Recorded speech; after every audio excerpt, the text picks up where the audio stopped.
ইসলাম ধর্ম ত্যাগ করে হিন্দু ধর্ম গ্রহণ করলেন ইন্দোনেশিয়ার প্রথম প্রেসিডেন্ট সুকার্নো তৃতীয় কন্যা সুকামাওতি সুকার্নো পুত্রী।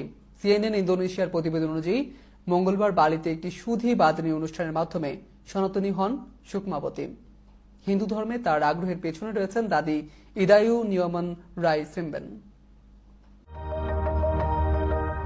ইন্দোনেশিয়ার সংস্থাপক তথা প্রথম রাষ্ট্রপতি সুকার্নোর তৃতীয় কন্যা সুকমাবতী সুকার্নো পুত্রী মঙ্গলবার ইসলাম ধর্ম ত্যাগ করে সনাতনী হিন্দু ধর্ম আপন করে নেন।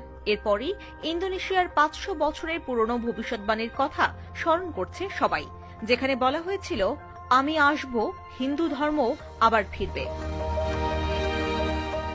সুকমাবতী কড়া নিরাপত্তার মধ্যে নিজের 70তম জন্মদিনে ইসলাম ত্যাগ করে হিন্দু ধর্ম গ্রহণ করেন।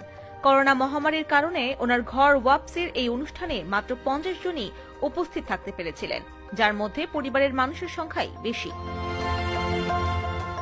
সুকমাবতীর স্বেচ্ছায় ধর্মকরণের এই অনুষ্ঠানের জন্য ইন্দোনেশিয়ার রাজধানী বালির সুকর্ণ সেন্টার হেরিটেজ এরিয়ায় একটি অনুষ্ঠানের আয়োজন করা হয়েছিল। সুকমাবতীর প্রয়াত ঠাকুমা এই ধর্মকরণের জন্য অনেক ক্ষেত্রেই বিশেষ ভূমিকা অর্জন করেছেন, কারণ তিনি হিন্দু ধর্মে বিশ্বাসী ছিলেন আর হিন্দুও ছিলেন। সুকমাবতীর বাবা ইন্দোনেশিয়ার ন্যাশনাল পার্টির প্রতিষ্ঠাতা কানজেঙ্গো